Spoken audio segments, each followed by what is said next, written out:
It's hard to believe Domo's been around for more than over a decade. It still feels like just yesterday I was in a Target, scrounging around for a Domo plush, or going inside a 7-Eleven just to get me one of those Domo cups and those really cool straws. And so I figured, what better way to reminisce about Domo than to look at some of his games and cover them all. To which the first game we have is Domo-Kun no-Fushigi Terebi, which translates to Domo-Kun's Mysterious Television.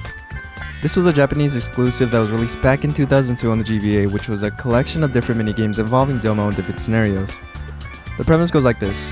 A meteor crashes down onto Domo's satellite dish and causes it to malfunction, which in turn sucks Domo inside the TV and presents us with a schedule of minigames that we partake in order to collect pieces to a satellite dish and unlock other minigames. The first minigame we're introduced to is called Domo Birth, I believe. In the minigame, you race some birds while fighting off against other animals or trying to get used to the whole rhythm of going back and forth to defend or feed the birds, and that's really all there is to it. The next minigame we unlock is called D-Side Baseball, which is just exactly that. From there we unlock what I believe says Domo Circus, where we roll on a ball while trying to keep our balance and speed, going under flaming hoops, where I honestly found it to be the most enjoyable. Some other minigames included a rhythm game, a 2D platformer, being in space, and one I couldn't figure out at all. Despite that, I think the variety of minigames here is pretty good, and apart from that, you could also explore Domo's cave and talk to his buddies or examine pictures if you so like. Now up next we have a Domo game that isn't official, but I thought, hey, why not showcase it? It was also made around the same time and was developed by the man himself, Tom Fulp, alongside Mockery. Domo-Kun Angry SmashFest. The story here is, well, Domo wants to get rid of the Powerpuff Girls. Starts off as a side brawler, then it turns into a horizontal shooter, and later we're thrown to a Street Fighter car minigame. And it pretty much changes gameplay each level onward, taking levels and characters from other games and whatnot.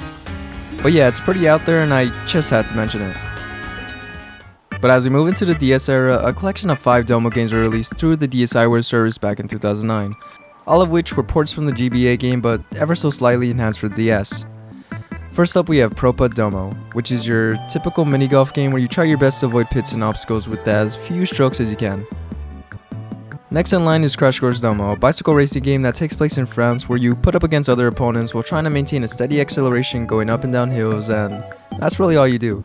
The tracks don't really vary all that much other than using mod to slow you down, and you're pretty much done instantly. Following that game is Whitewater Domo, which is pretty much the same game except Domo's in a kayak, with again not much added other than avoiding rocks and hitting gates, and instead of facing other opponents, you're now on a set timer. Then we got Rock and Roll Domo, which was that rhythm game I mentioned before, and finally Hard Hat Domo, a puzzle game where you match ladders according to the beams present with paint cans by your side to help you change the color of the current floor, of which you try to do this all as fast as you can to get in time and score.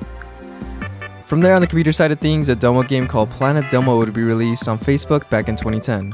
It appeared to be like a point-and-click kind of game, where in-game you'd accompany Domo on his journey in uncovering the myth of the giant strawberry cheesecake.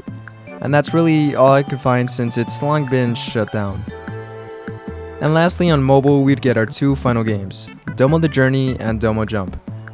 The Journey was your basic 2D side-scroller with really not much more than that, and has since then been removed off the App Store. Domo Jump, on the other hand, was an endless jumper, similar to Doodle Jump where you bounce as long as you can while collecting gems to buy abilities, costumes, or food, or in this case you use the food to boost you higher up. But that's unfortunately where Domo's short gaming journey comes to an end. He did make a few appearances in other games such as Sony's Free Realms, where you were able to have him as a pet, and Zwinky, where in game the two collabed and you were able to unlock Domo related things for your character.